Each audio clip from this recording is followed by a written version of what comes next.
Hello and welcome to Saturday's edition of Cracking the Cryptic, and today we've got a puzzle for you by Tirganus, and it's called Number Pad Kropki. In fact, I've just understood why it's called Number Pad Kropki. I mean, the Kropki part of it didn't elude me, but I've just seen, look, there's some gaps in the cages here that sort of correspond to what a number pad might look like, so very nice indeed. And the tester, well, it's garnered great praise from the testers as being a very clever but very approachable puzzle. And those are not Mark's words, so I think we can trust them. So do have a go at this if you've got the time. Now, a couple of things to mention before we kick off. Firstly, I'd like to congratulate Polycarp, a popular setter over on our Discord server, and his wife on the birth of their 6th child yesterday. And what's more, they've named him Simon. No, it's not after me, it's after his grandfather, but I'm still pleased to see that there are more Simons in the world because, you know, given it's the best name, this is how the world should evolve. So that's grand. What else? Marge made an appearance late last night over on the Discord server, revealing more about this quest that she's on to find her inheritance, which all started off, of course, with this puzzle here, which her grandfather left her in his will.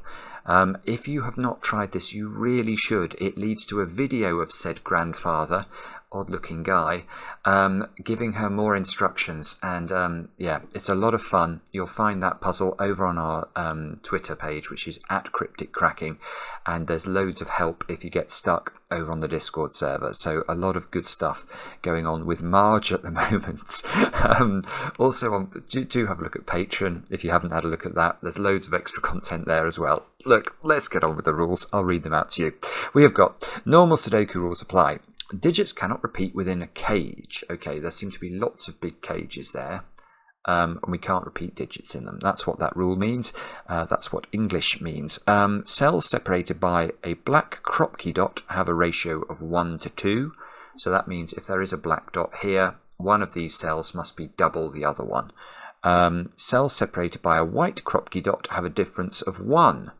So lots of white Kropki dominoes. You can see basically you've got to make sure the digits in those squares have to be consecutive to one another. Not all dots are given, so there is no negative constraint. So it would be perfectly possible for these two cells, for example, to either be consecutive or to be in a ratio of 1 to 2 with each other. That's it. Do have a go. The way to play, as usual, is to click the link under the video. Now I get to play. Let's get cracking. Now, the first thing I'm wondering about is how big these cages are. You see, that one I can see is 9. That one is also 9. Are they all 9? Is that what we have to figure out first of all? Yeah, they've all got one of two shapes. There's sort of a P shape like this one, this one. In fact, the P shapes are all in the sort of in boxes 1, 3, 7 and 9, and then there's this shape. I'm not quite sure how to describe that, a sort of bending over mouse or something. This one reminds me a bit of Hissing Sid. Do you remember Hissing Sid? Hissing Sid, Captain Beaky and his band. I can't remember how it goes now, that's going to annoy me. Hissing Sid and the evil snake kept the woodland folk awake in fear and trembling every night in case he gave someone a bite.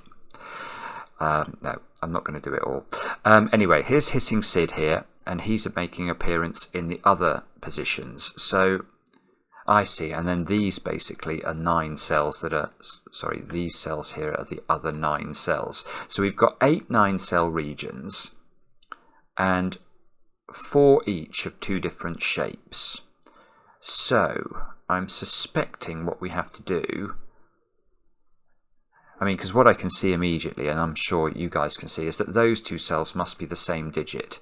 Because if you can't repeat a digit, there are only 9 digits in a Sudoku, so all of the digits in there have to be different. So whatever goes in here can obviously not go in those 8 cells, so would have to occupy the 9 cells and the 9th cell. So those 2 cells are the same. I'll colour them in. I will colour those. These are big decisions. Green. Okay, so that's green. Now, have we got anything similar going on? Well, we're going to have something similar going on in each of the P shapes. I'm just wondering if I can do anything more with the hissing Sid shape. The hissing Sid shape, what we know about the hissing Sid shape is that whatever goes in these two cells here, including the green one, have to go in those two squares because they won't be able to go in sort of the body of hissing Sid. They'll have to go in the mouth of hissing Sid. Right, this is good. This is a good thought, because now, which one of these two hissing Sid mouth cells is green? Well, it's not this one, because that's in the same row as green. So that's green, and therefore I'll make those two purple. Now, what does that mean? Can we get purple and green in this box?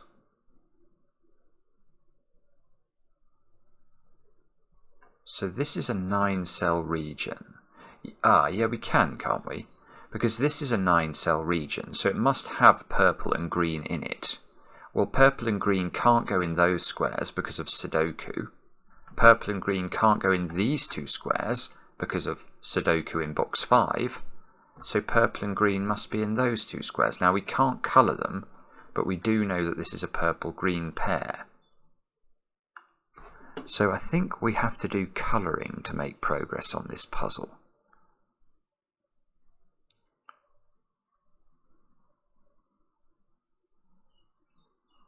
Yeah, okay, and it's sort of rotationally symmetrical, isn't it?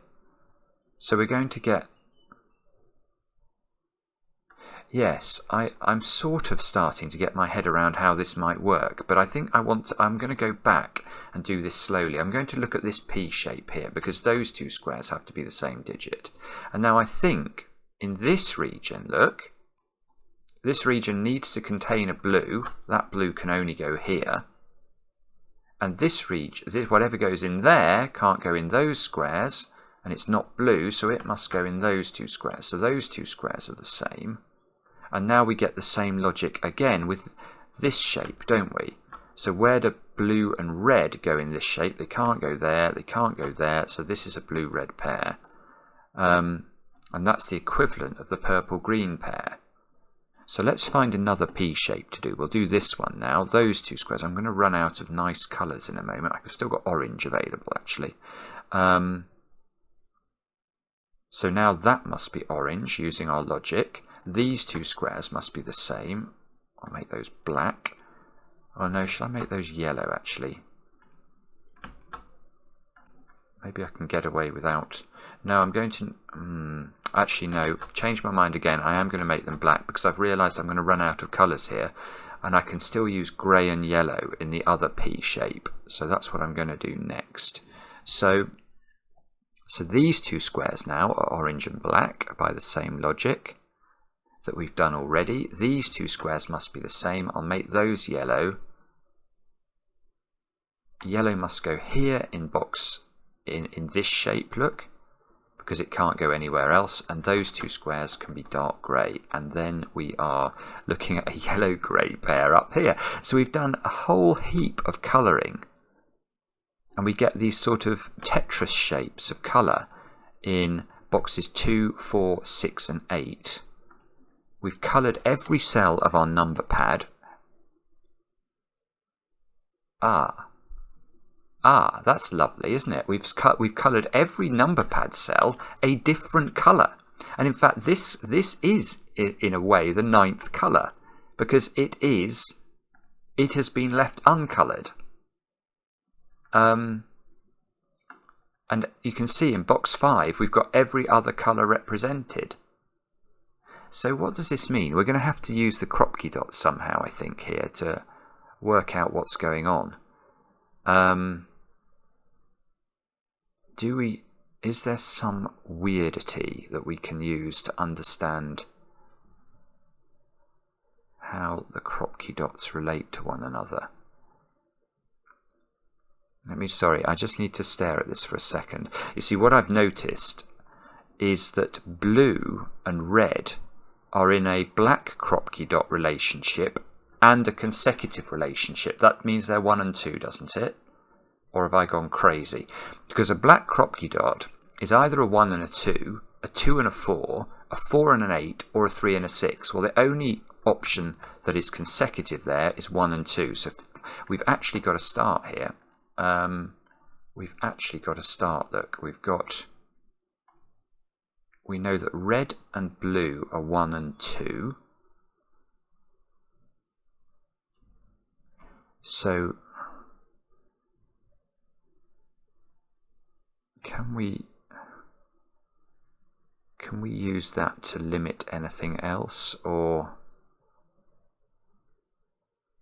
I'm quite interested in what purple and green are now. I'm just going to try and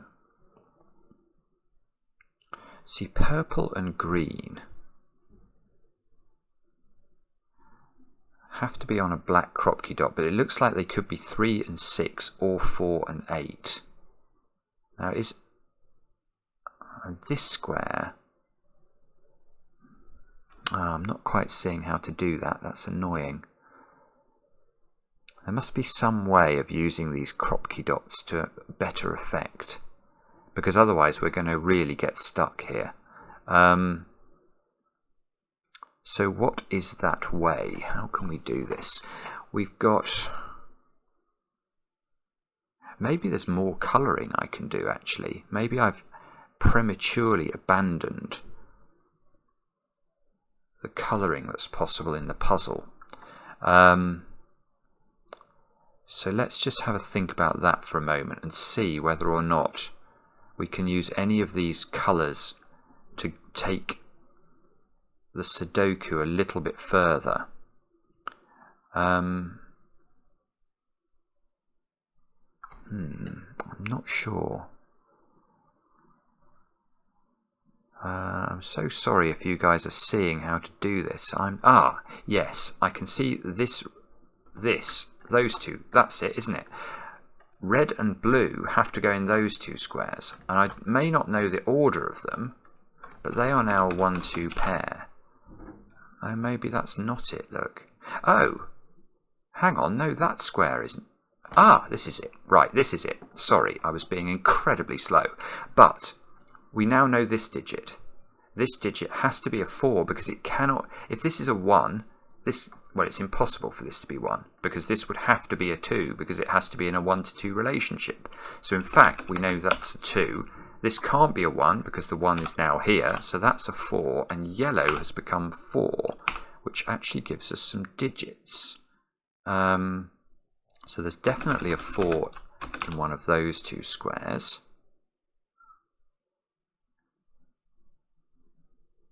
Now this Kropki dot is interesting because what can this be? The answer is only 3 and 6, isn't it? Because it can't be 1, 2, and it can't be 4, 8, and it can't be 2, 4 either. So this is a 3 and a 6. Now what I need to do, though, of course, is to extend the logic I did with this blue and red domino to all of the other dominoes, because these must be a black-orange pair. And we should be able to do that with 4-way symmetry. Yeah, those ways are... These are green and purple, and these, therefore, are going to be yellow and grey. Now, is anything on interesting Kropki dots from this? We can... yes, I see it. Right, so this black Kropki dot now can't be 4, 8, because the 4 is yellow. So that's 3 and 6, which means everything that is purple and green is a 3, 6 pair. All of those go in. And that means we can... I don't know what we can do, but it must be close to a breakthrough, I think. We can... it's probably this Kropki dot. That's probably where we need to look. Yeah, in fact, look. If we look up here, 1s, 2s, 3s and 6s are not available for this Kropki dot. So the only thing this can be is a 4, 8 pair. Now, we know that yellow is 4, And yellow cannot be black, so this square is an 8. And that must be a 4, and if that's 4, we know it's yellow. So it's not grey, that means that one is grey, and we're doing work with colours. Now 2, 4, this square's got to be 3 or 5, and it can't be 3 because of our old friend Sudoku. So now orange has become 5, which, okay, may not be the most, black is 8. So that's a 5-8 pair. This is a 5-8 pair. This is a lot of fun as well. And this square, we don't know. That's a 7 or a 9 by the looks of it. So that's a 7 or a 9. So now we can use this column now because we need 4s, 7s and 9s at the top of column 4.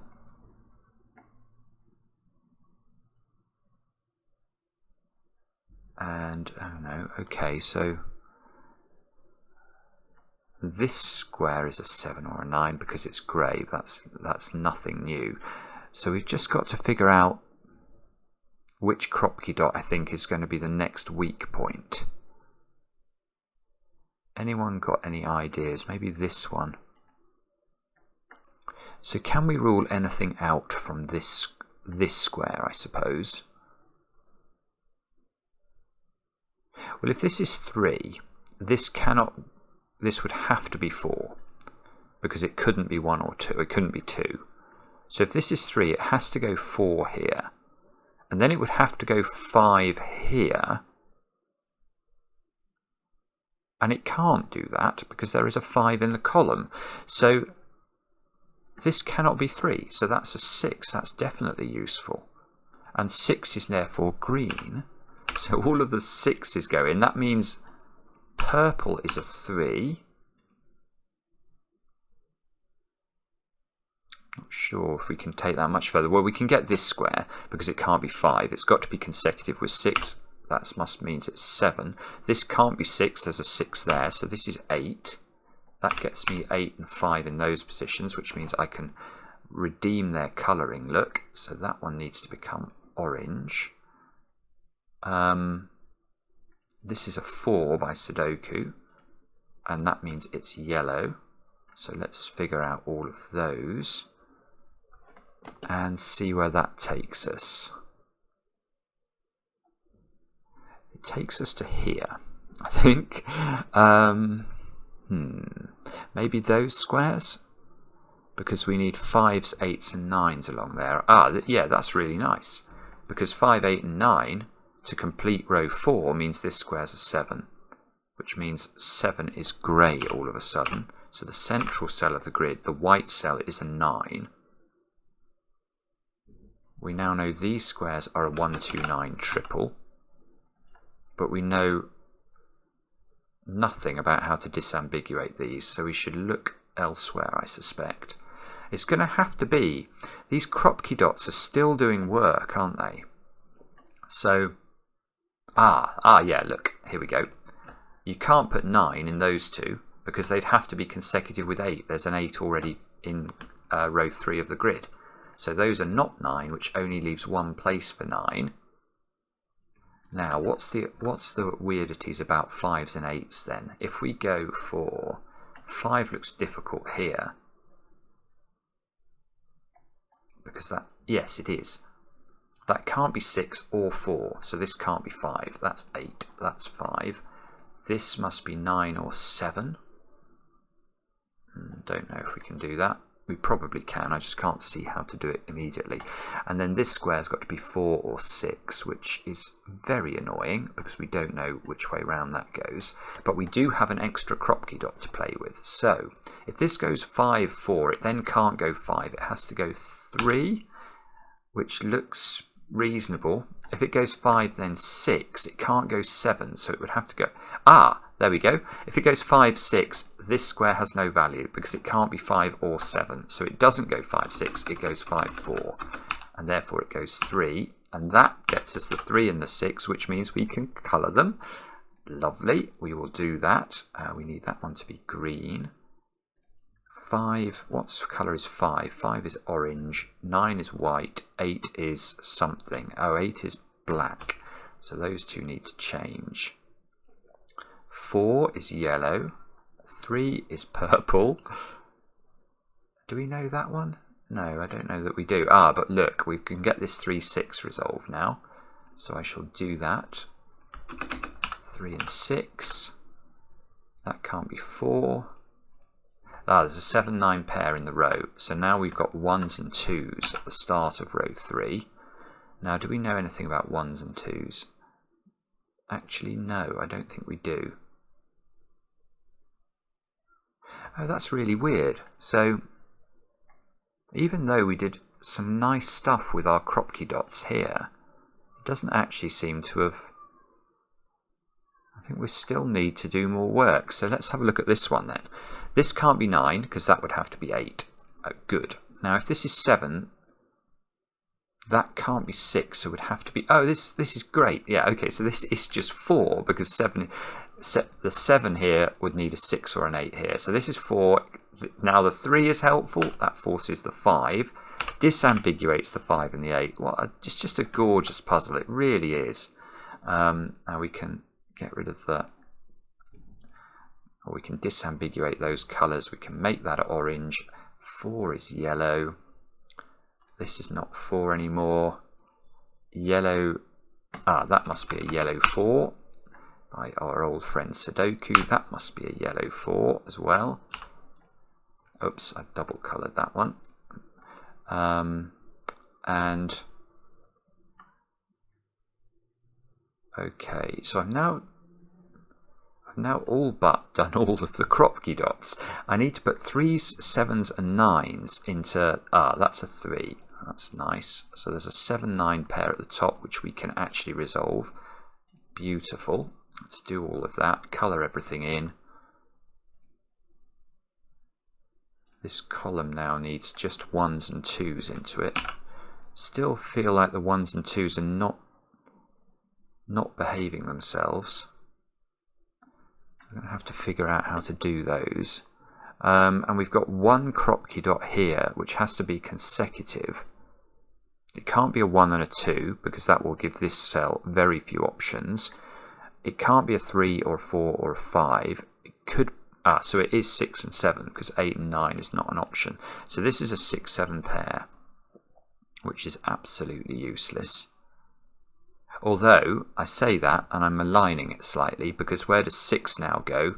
In this row of the grid. It can't go in those squares, it can't go in these squares, so it can only go here. So that's a green 6, which means these squares have got to be 3 and 9. Now I'm going to see if we can do something similar with 3s now. 3 has to be in one of those two squares, which means it has to be there. Lovely. So that's a purple 3. Still got the 1s and the 2s to do. I think it's just going to be Sudoku from here on out. Let me just take a quick stare and see if there's anything obvious that I can see that we're missing. 5s, 4s. We must have done... I think we've done all the 4s. We must be very close to doing all the 3s, but not quite. 7s? No, they don't look that useful. 8s might... 8s are very useful. We can place 8 in this box right there, look. Which means that the 1s, 2s and 9s again. Ah! These 1s, 2s and 9s are not behaving themselves. Now, okay, so we're going to have to look for something different, I think. Where maybe this row, because there is a 1-2 pair in row 2. So we're still looking to place 5 somewhere in row 2. That can only go here. So this is a 7 or a 9. We still don't know what that is. 5 must be here by Sudoku. It's the only place orange can go in this. Now let's look at this column once I've put my teeth back in. 1, 2 and 8. Well, you can see there's only one place for 8, which is right at the top. this becomes a 1 or a 2. We don't know the order, but that is a 1-2 pair in row 9. We've got a 7-9 pair here, and we need to place 6 somewhere in this box up here. I still don't see how to do that. Good grief. 1s, 2s, and 6s. I feel like there must be a Kropki dot I've not paid attention to, and apologies if that's the case. These things happen. Now, let's have a look along. Where's the last 8 go? That's the last 8 in the grid, so let's fill that in at least. This square now is a 1 or a 9. At least this 2 is semi-useful. That can't be a 2, in fact. Oh no, 2 can still be in one of 2 places. That can't be a 1.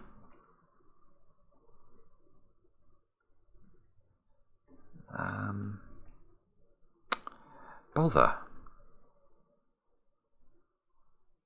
Bother. Now I'm definitely missing something. What is it? Oh, it's this 3-6 pair looking at that square. Okay, so that's a 1. That's a 2. Now 2 is therefore blue, so all the blues and reds get filled in, and now I can disambiguate the colours, which is exactly what I've been wanting to do for about the last 20 minutes. So we've now got double 2 here. This square's got to become a 1, so that's got to be a 2. That's now got to be a 9. Therefore that's a 1, that's a 9. Now 9 can only go here, look. This is a 1, this is a 2. That's a 1, that's a 2. And suddenly we are making better progress. This has got to be 6. Now, let's just see. This is 9, this is 9, this is 7, this is 7. So we now need, what do we need in this column? We need a 2 and a 7. We must be able to do that. Yeah, okay. 2 goes here, 7 goes here, 7 goes here, 6 goes here, 6 goes here, 3 goes here, and we finally disambiguate everything. We get to this point. I am going to colour it in. Do not worry. 6s have to be green. 7s have to... What colour was 7s? Grey. 1s have to be red. 3s had to be purple. 2s had to be... no, I haven't even finished the puzzle yet. Sorry. That's disgraceful. This one's got to be... That one's got to be that. That one's got to be that. Right, there we go. And 2s. What colour are 2? 2 is blue. So we should just be left with white 9s, which I think we are. And if I click tick, we have solved the puzzle. Beautiful. Really enjoyed that. A real colouring exercise and some very nice logic and a sort of coherent theme with the number pad. And I loved the fact that we could colour the whole number pad basically as the first step. Very, very smart setting. Let me know how you got on, and we'll be back later, of course, with another edition of Cracking the Cryptic.